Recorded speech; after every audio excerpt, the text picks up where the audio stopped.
It could have been seen as an act of vandalism, the explosion of a pipe bomb at the scene of a charity run in New Jersey on Saturday. But that was just the first dot this weekend, and as more dots emerged, there were concerns they could be connected acts of terrorism. This was the scene outside a mall in St. Cloud, Minnesota, after a man stabbed 9 shoppers Saturday night. An Islamic State-run news agency claimed the attacker, 22-year-old Dahir Adan, was, quote, a soldier of the Islamic State.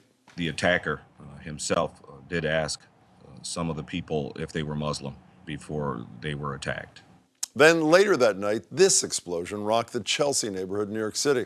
Explosives similar to the ones used at the marathon bombings were hidden under a dumpster and sent dozens of people to the hospital. Cars were riddled with shrapnel.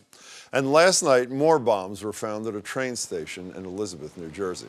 Authorities apprehended this man, Ahmad Khan Rahami, and suspect he's involved in both the Manhattan explosion as well as the Saturday morning incident in Seaside Heights, New Jersey. We will continue to lead the global coalition in the fight to destroy ISIL, which is instigating a lot of people over the internet to carry out attacks. We are going to continue to go after them. Earlier this summer, a spokesperson for the Islamic State advised followers not to travel to Iraq and Syria, but to carry out jihad at home, saying there were no innocents in the West. So are these recent case examples of that? Joining me to discuss are Christine Cole. She's Executive Director of the Crime and Justice Institute. Good to meet you. And Boston College professor Peter Krause, who specializes in terrorism. Peter, it's good to see you again. You know, Christine, putting the ISIS comment another way, essentially we seem to be defeating them over there, so they're coming over here. Soft targets, nightclubs, public health centers, now a street in Chelsea. Those are far, far harder to stop, are they not? They're far harder to stop, and they're also scarier for the citizenry or the people who live in neighborhoods. They neighborhoods. should be scarier for the citizenry, shouldn't they? It's harder to protect yourself. It makes it feel as if things could happen at any time in any place, and that's why the engagement with the community by law enforcement and other first responders, I think, is really important. What do you mean by engagement? Like that cellular alert?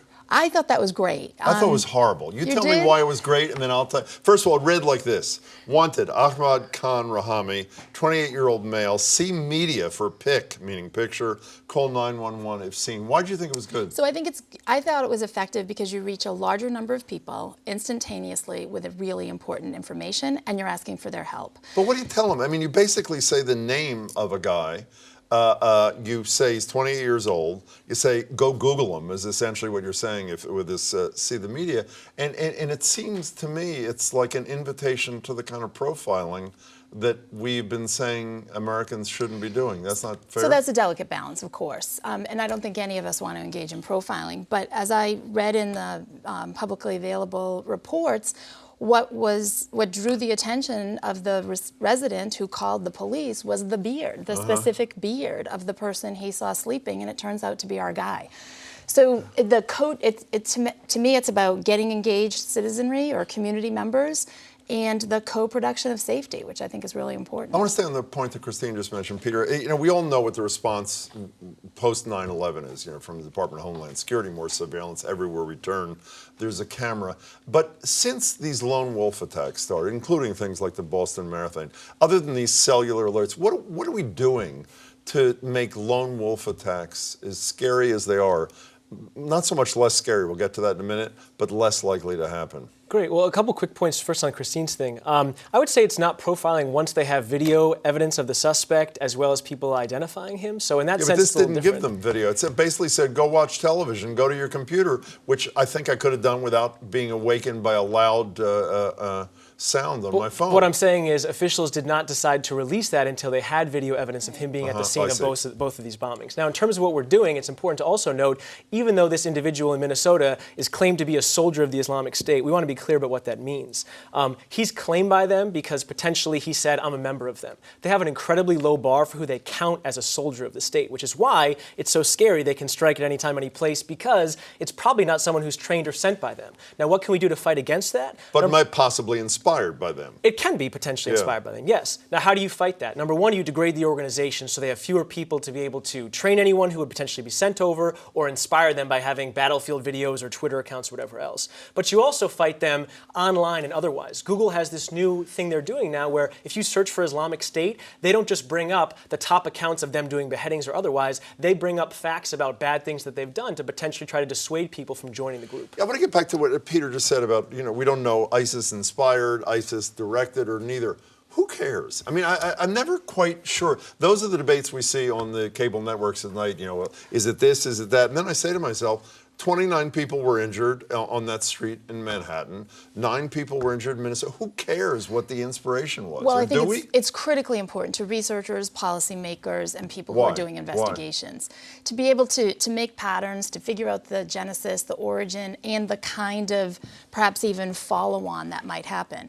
To people who are victimized by this, I think you're right. Terror, and somebody, it may have been the president, said, or John Miller at NYPD said, of course it is terrifying, but that's different than being caused by international terrorists. Speaking of terrifying, one of the things that really seems to matter to me is because this stuff is not going to go away. Hopefully we can minimize it, and hopefully once it happens, we can quickly get to the perpetrator, like the alleged perpetrator was gotten pretty quickly today. But leaders really matter.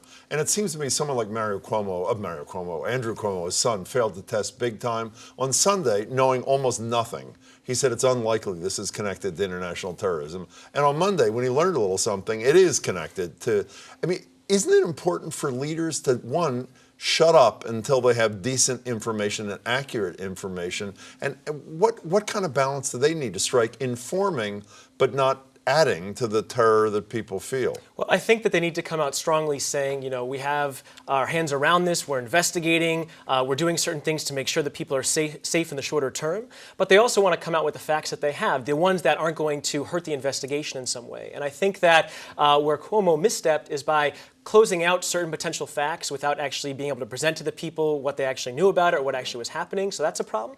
I'll also add to Christine's point before, one of the key differences between inspired attacks and directed attacks is lethality. If you have an ISIS directed attack with a number of operatives, those are the deadly attacks you get in Paris or elsewhere. Inspired ones, you get a guy with a kitchen knife who, again, scared a lot of people, injured some people, but didn't kill anyone, but eventually himself was killed. Should we draw any conclusion from the fact that the thing in Chelsea, in New York City and Manhattan, was under a dumpster? Juliet Kayyem, a national security expert, was on a radio show today. She said, it's not impossible, just speculating, that maybe he didn't want to kill people.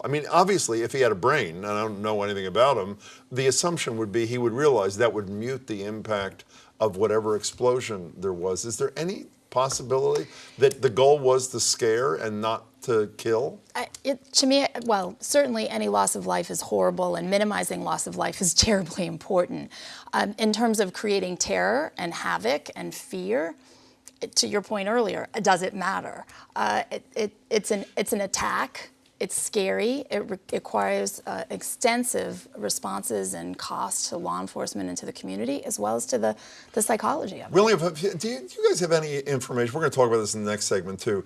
Is there any indication about whether or not days like yesterday affect how people vote? That's another thing we obsess on. Well, is this going to benefit Donald Trump, who's talking tougher? Is it going to benefit the more cautious Hillary Clinton? Is there any evidence that incidents like this do affect people's voting patterns, particularly so close to election? There is? Absolutely. There's great political science research. It generally shows when there are terrorist attacks, the electorate shifts to the right. Now, the reason for that is people like tough talk. They like things generally associated with politicians on the right. A lot of it's come out of Israel, some in the United States. But I'll also say a lot of the polling shows, in terms of who you trust of dealing with a terrorist issue, that's more mixed, even tending towards Clinton. So general trends towards the right, but in this case, the leader and how that leader deals with this stuff, a little more in flux. You're nodding your head in agreement?